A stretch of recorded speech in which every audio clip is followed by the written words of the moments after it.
the purpose. And you know already, since the purpose is not known, abuse is definitely inevitable. Why are you in PICC? Why are you born into that family? You must know the reason. You must know the reason. I just found myself there anyhow. And anyhow, I just found myself. Why? You must know. You came to fulfill a mandate. You were born, Mama, to fulfill a mandate. You were born for a purpose. And until you discover that purpose, life will be very hard and aggressive. And so many preachers have told us many reasons why you were born. Oh, you were born because Genesis chapter 1 verse 26 says, man is to have dominion and all that. Oh, you were born because you want to serve God. You were born because you want to fulfill purpose. You were born because you want to add value to life. There are many reasons or impact upon life. There are many things, many of us, if I ask you right now, many of us will say different things. But I will share with you few things about why you were born. And why, by the chronics of your birth, God will now align different kind of situations or people or circumstances around your way, including the place of your worship. So even being in PICC or finding your way into this church, either by Tuesday, Thursday, a Wednesday service or Sunday service, is part of the alignment of the purpose of God for your life. And I have noticed in life that when a man gets to his kairos moment, the moment where things are about to suddenly change for that man, when a man's life is about to change, it's called the kairos moment of a man's life. It's called the striking moment of destinies. In every man, you will have a kairos moment in your life. A moment, a defining moment. It will surely come. Most times, we'll make terrible mistakes unknowingly to us. So, for instance, a man who should marry is gotten to the stage he's supposed to marry. Then a spirit of delusion will enter his body, his life. And he begin to disconnect from the source and the root that God has brought him. To him, he thinks he's smart. But he doesn't know that he has just missed a defining moment. Some people resign from an organization. At the time, the kairos moment, the things is supposed to change for their life. And then they lose it forever. So what is the reason why you are alive? You are alive to fulfill one purpose, mandate, one mandate.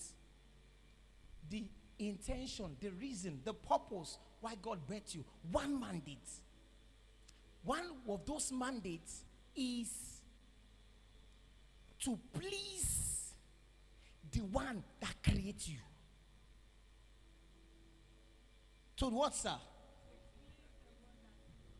To fulfill the wish of your creator. Now, every other thing that we do on earth are attachee. The attachments, for instance, school is an attachment to life. It's not the original purpose of man. Adam was not created to go to school. He wasn't. Adam was the embodiment of knowledge. The guy came with wisdom.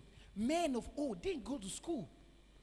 We need to outsource for external wisdom when the original intelligent wisdom of God in man begin to derail. Men of old, check scriptures. The Bible mentions from Genesis chapter 4, chapter 5, chapter 6. Those men didn't go to school, but yet they were manufacturing engines. Where did they get those wisdom from? It's called the wisdom of the Spirit. So when man begins to derail, like we begin to become flesh, so we need to outsource for external wisdom to be able to balance up life. But that was not the original intention of God. Every other thing that men has come to build on the face of the earth, in fact, including church and having church was not the original intention of God. God did not create church for Adam. Church came after fall, and then church became an instrument to become the ecclesia, an executive arm of the kingdom to legislate the mind of God upon the face of the earth. The church became it's not the purpose. It's not the purpose. The original purpose of man was to influence the earth. To influence the earth with the will and the purpose of the Father. That's the original purpose of man. Influence it, dominate the earth with the influence of the Father. So every other thing we now do are channels to those things. So one of the purposes that God gave men is called vision. Someone say vision. To influence the earth. So God gives a man a vision. And then he surrounds that man with other people to assist their vision to be able to fulfill the vision. Now, the other people that has vision, not that they don't have vision, but everybody cannot drive a vehicle. Hope you know. Everybody cannot be a pilot in an aircraft. There will always be one or two based on the size of the aircraft. And then there are crew members. Someone say crew. That's why you see when you enter board an aircraft, they will say, I am pilot, captain, so, my assistant captain, and my crew members. Everybody has their assignment. The purpose of that is for as long as all of us, whoever drives or pilots the aircraft, is not what matters. What matters is let's have a safe landing. Who is following me? Let's have a safe landing. So, hope you know that from the boarding of tickets to an aircraft. Let me use an aircraft. I mean, for some of you, you're exposed later. So it's an education for you. Because later when you start traveling abroad, you know what it takes to source for tickets here and there. They are all part of air workers. From the boarding of ticket, let's say you want to travel to London, UK, or anywhere. The time you buy your tickets, from the time you will get to the aircraft, the airport, to the people who will, give you the screening and then lead you to those who will, get your load baggages, those who will, screen you down into the lounge or to the waiting room before you will get to where you are going to board, where you are boarding, including those who are going to stand to assist you to check your passport. And then when you get to the aircraft, when you're about to get to the aircraft, in fact, there are people that assist you in carrying your load. If you have a very big hand luggage, or you're an elderly person, they have to wheel you on a wheelchair, or you are not strong enough, somebody will assist you. Or if you dress, very in Nigeria, if you dress very well, they'll be following you like escorts because of money they want to collect. All those people too, they are part of those that to make your aircraft, to make your traveling safe and sweet. When you enter the aircraft, then you will see some beautiful ladies. I mean, extremely, they always go for the best of the ladies. Handsome guys, very beautiful ladies. Do you know inside that aircraft, there are immigration officers, police officers, there are technical engineers who are somewhere. There are drug people who are specialists in drugs. Is there. There are so many things in that aircraft. They won't come out, but they are hidden. But they are part of those to make. Where, for instance, if there's a sudden attack on the aircraft, maybe there's a flight, there's a fire accident, you will be surprised. Somebody will come out from somewhere who you didn't even see at all, and the person will be available to assist you. And then they are air hostess. In fact, the air hostess, they are different class. They want to attend to the first class, or they want to attend to economy and business class, and then you have the main captain. You can imagine the purpose of all these people that I've mentioned. Their purpose is to ensure that the aircraft are both take off safely and land safely. And when the aircraft are land safely, they will clap for the whole crew. Not the captain. Who was the one that flew the aircraft? The captain. But the captain is just the one at the wheel. The same way it is in a church. The senior pastor here, I am the captain of the aircraft, let's say boring 83, 82, 83, boring 83, 82, 83, 82, 83, boring 82, 83. Flying to Miami, I am the captain. Let's say Pastor John and Pastor Ruth are the assistant aircraft. Please sit down, sir. Then inside that aircraft, there are crew members. So who are the crew members? Choir, the crew members, because they are the ones who served us. Crew members also the ones that serve you meal. Come to check on you if you are fine. Come to check, They are all crew members. And then there are the, those who helps your luggages. Who are those ones? Ushers, protocol, to check your luggages, to check to show that you're not carrying contraband, you're not carrying explosive, you're not carrying this. There are immigration officers, all there. So who are those ones? Securities. If you see that everybody has their assignments. So let's imagine one of the crew members say, today, I'm not happy, pilot. I want to fly this aircraft. Every time you are the one flying, myself, I can fly aircraft. Do you know that's what we do most times in church? Many wants to do the work of a pilot. The purpose of this thing is to make the aircraft land safely. The purpose why you are in church is to make this aircraft. And the church is not the building. The church is Christ. In the building, to make it land safely. So whatever you do that makes the kingdom land safely, the purpose of the God kingdom land safely, then you have fulfilled a purpose. Who is following me? So crew members who should serve food, they go and sit down and say, few persons should do it. It doesn't concern me. Then you will see that there will be a lot of problems. There are some crew members when in fact, there's always, that's why we have an assistant aircraft, assistant captain. Because sometimes the captain can be tired. We have seen flight of 14 hours, 13 hours, and the captain is tired. The assistant captain comes in and says, please, captain, can you step aside? And the assistant captain takes over the aircraft and fly the aircraft till when the man gains strength. The purpose, your purpose, is to be an instrument of help to your pastor. Let me start from there now. It's to be what, sir? Help to your pastor. Whatever you can do to make the job of your pastor easy, you are fulfilling purpose.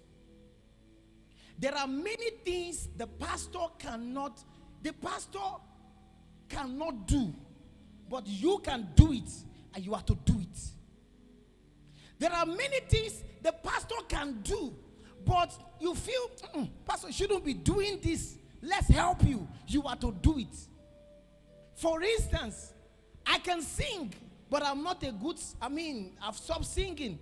I can sing. Those days I used to sing. But right now, my ministry is not song, even though I can sing. So someone like Victor should do the job of singing. Every time he comes here to sing, what's your name, man? Huh? Beatrice. Every time Esther, Beatrice, Victor comes to sing, Pastor AJ, what you are doing is that you are making the work of the pastor easy. So, for instance, Victor comes on the altar. You are ministering. So, it's called ministering. You are ministering in spirit to the people. Why? So that when pastor comes up, he will not have to struggle. Every time you minister from the altar, and you finish singing, and I have to come on this altar and have to struggle in the spirit to get a message, it means you have failed in your responsibility. That means you are not fulfilling purpose. Because as long as you are here, there's a purpose for you. If you are in your organization where you are working, there is a purpose for you. If you are in your school, there's a purpose for you. But as long as you are in this building, in this organization, there's a purpose for you. Your number one purpose is not to run your own agenda. Your purpose, number one, is I should make the work of my pastor easy. Why? He is the captain. So make it easy. And whatever church you find yourself, is to make the work of the pastor easy. If you see your pastor, every time your pastor is struggling in an area, for instance, if your pastor is struggling in the media area and is the one running the media thing, building it, posting by himself, hustling by himself, trying to get it work, listen, all media people have failed in their responsibility. It means you are not fulfilling purpose. If the pastor has to pray, he has to pray for service, has to pray and struggle and gather people to pray, it means all prayer team has failed. The purpose of prayer is to pray and ensure that the ground is softened for the spirit to brood over the people. So all prayer team, chariot of fire, or your group, you are to come together. Why are you praying? Let us make the ground easy. You are fulfilling purpose. So when they say, who is fulfilling purpose? You say, I am. What makes you fulfill purpose? I am in the assignment that God kept me. So you say, I am a prayer warrior. Prayer team, you are not coming. Prayer group, you are not there. They call for prayer team, you are not there. And you say, I am a prayer warrior. You are not fulfilling purpose. And do you know that some, they are in a church organization and they will not join the prayer team. But when it is another church somewhere, they will be the first to get there and be speaking in tongues and be vibrating. See, you are wasting your time. You are not fulfilling purpose. Your purpose first is your local assembly. The church, your local assembly. And you know, hope you know, that when a man exceeds to live on this earth, maybe a man dies and get back to heaven. You know, he won't ask you how many clothes is in your wardrobe. He won't ask you how many qualifications you have, how many degrees do you have. He won't ask you even if you are married or not. All those things are earthly achievements. What he will ask you, number one, how many souls you won. Number two, how many lives you imparted. Number three, how did you use your life? How did you use your life? And how did you use your life doesn't mean, were you a doctor, a lawyer? No. How did you spend your life with my kingdom? You know, the life that counts with God is the life with God. The life with God is the one that counts. There are many things that do not count. But the life with God is the chiefest of all things that count. The things done for God. The people you impact with your life. The quality of the things. And then another question God will ask you is, to what degree did you observe the ministry of help? For instance, a man like Aaron. The ministry of Aaron, Pastor John, let me help you. Help me, please. The ministry of Aaron was to... okay, Pastor Ruth, come. Two of you. So you will stay here. The Bible, then Pastor Ruth said, two of you will lift up my hand. The ministry of Aaron in the Bible and all. Moses was the high priest. He's the captain. The high priest is the captain. But there were two people called Aaron and all. The assignment was to lift up the hand of Moses. So I lifted my hand up. That as long as the hand of Moses is up, they will win every battle. As long as the hand is up. Now, these two people can be lifting up this hand, and you can be mocking on earth was lift the hand of Moses. Their blessing is connected to the degree of the hand of Moses that is being lifted. And their Moses, who you help, I leave your hand, and the hand of Moses drop. All the enemies will come after him and a generation that follows him. Now, Moses is a generation. Aaron, inferiority. It is part of the purpose of God for your life, for that season. Because you can't be a great leader if you are not once a good follower. Every great leader you see was a follower. The test of your leadership will first be tested in the place of followership. How well have you followed? How well have you submitted? Because God will not empower a useless follower. So many are crying to God for favor and help, but God has checked them in the spirit and He has seen, see, you didn't follow well. You did not prove yourself. So they are to lift up their hands. They are to lift up the hand of Moses. For some of you, let me start for instance, the choir. The reason why you are singing, what you are doing, that you are lifting the hand of your Moses. Media, you are lifting the hand of your Moses. Every assignment you find yourself, you are to lift up the hand. What is the hand of your Moses? It's the hand of the captain, the one God kept as a prophetic head over a place. Because even the man who is a prophetic head did not choose himself. The head himself, he didn't choose himself. He's answerable to somebody. The head, if you ask him, head, are you happy that you are there? He will tell you no. So if you think that being the head is joy and pleasure and enjoyment, it's not true. There are many times, me as a pastor, I have cried to God, Lord, I don't want to be a pastor. Even till now. Yes, sir. But it's not a choice. It has become a commandment. And there's no way we can return back. So your responsibility is to lift up. Someone say, my responsibility is to lift up the hand of my Moses. By providing support, help, and making his work easy. There lies your purpose. So your purpose lies in that. There was a time in my life I was serving a church, and my purpose was to clean church and to arrange the service. Oh my God. We did it like life and death. We did like we're going to die. With all our life and joy. We were doing it because we found joy and fulfillment in doing that. There was a time again, my purpose was to be a PA to a man of God. We were even thinking of preaching, thinking of money, thinking of, of money, financial favor. No, I derived joy in doing it. I was doing it with all sense of joy and happiness. Your purpose, one of your purpose, is to ensure that you make the work of your Moses. Now, your Moses can even be your father. Sometimes your Moses can be your husband. Your Moses can be your brother.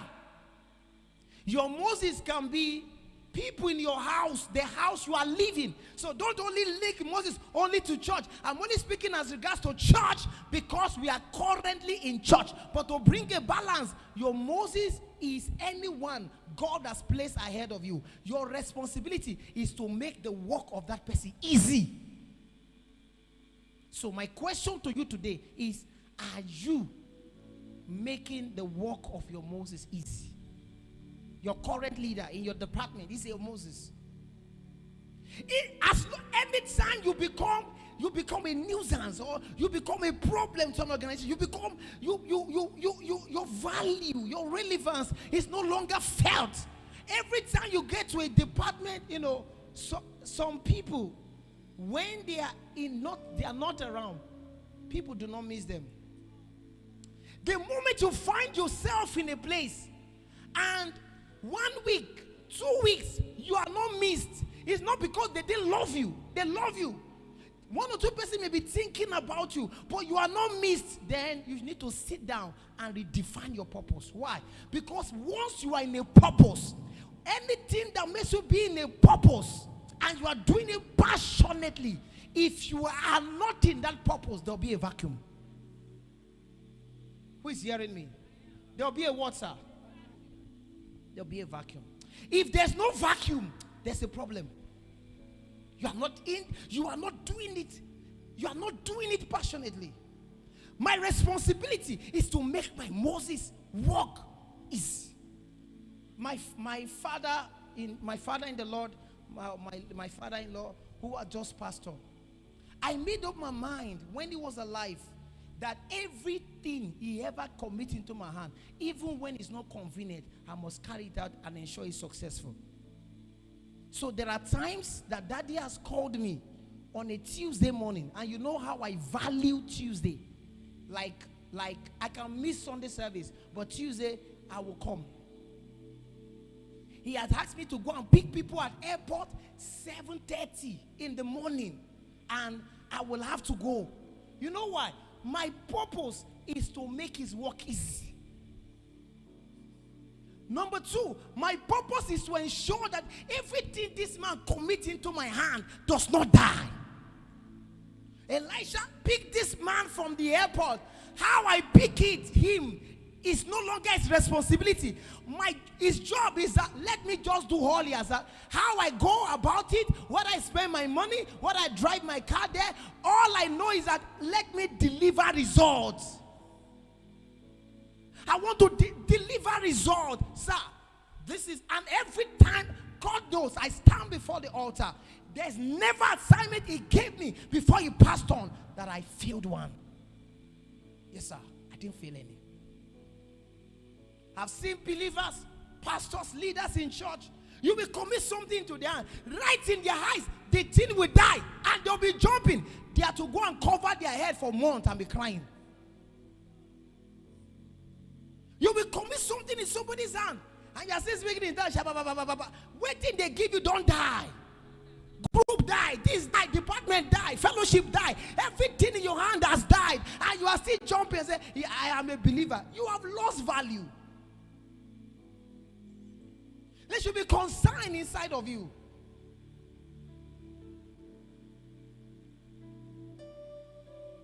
From today, make up your mind. My responsibility is to make the work of my Moses or my pastor easy.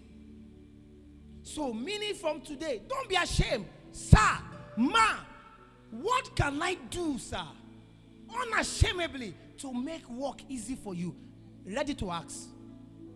Yes, sir. Go and ask him.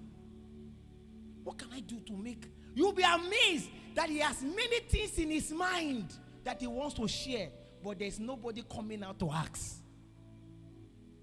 Why? Everybody's running their race. A race, unfortunately, those races, there's no reward on them.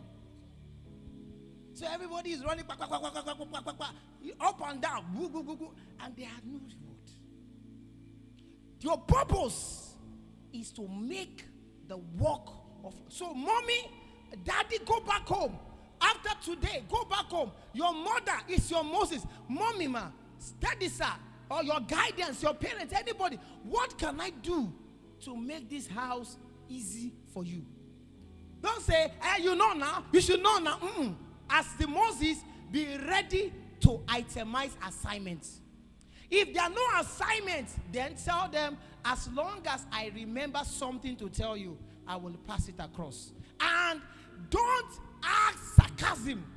Should be pastor say we should ask. What have you do now? It shouldn't be sarcasm. It must be a sense of seriousness and a sense of concern. Then you will see how much you will find yourself in purpose. As simple as what these two ladies and guys are doing. To you, they are just carrying phone, camera around, but it is written in their archives in the spirit that they are fulfilling purpose. And two things will happen. Number one, as long as they keep doing this, it's either the blessing and the mercy of God will hold over their life. Number two, their prayers will be easily answered. And number three, the people that they are projecting to, that are watching, God is blessing them online. So they are fulfilling purpose.